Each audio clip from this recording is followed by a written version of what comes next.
Hello friends, সকাল সকাল খুব বৃষ্টি হচ্ছে দেখতেই পাচ্ছ। আর আজকের দিনটা ছিল 19শে জুন। তো খুব স্পেশাল একটা ডে। তো তার জন্য বৃষ্টি মাথায় নিয়ে দেখো আমরা তিনজন বেরিয়ে পড়েছিলাম, আমি, হাজব্যান্ড আর আমার মেয়ে। তিনজন মিলেই বেরিয়ে পড়েছিলাম মায়ের কাছে। মায়ের বাড়িতে অলরেডি বোনের হাজব্যান্ড, বোনের পুচকুটা আর কি, ছেলেটা চলে এসেছিলো আগের দিন, এবং আমরা পরের দিনকে, মেয়ের পরীক্ষা ছিল বলে আমরা পরের দিনকে গেছিলাম। পরীক্ষা দেওয়ার পরে তারপর আমরা তিনজন মিলে পৌঁছে যাই। তো সেই স্পেশাল ডেটা হচ্ছে আমার বোনের হাজব্যান্ডের জন্মদিন ছিল, আর বোন অলরেডি এখানে মাটনটা করে রেখেছিল। তাই আমি গিয়ে, যেহেতু কোনো কাজ ছিল না, তাই আমি একটু ভিডিও শ্যুট করে নিচ্ছিলাম।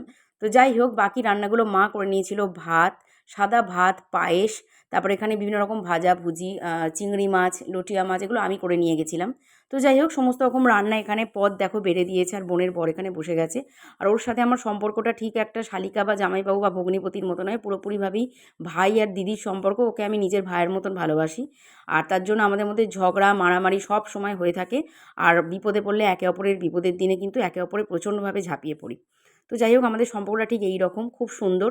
তো ভগবানের আশীর্বাদে এখানে যেন আমাদের সম্পর্কের উপরে কোনোদিনও যেন কুনজর কারণ না লাগে, এই কামনা করি।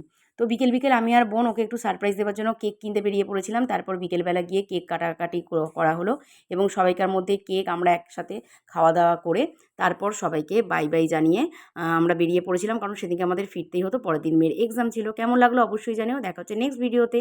বাই।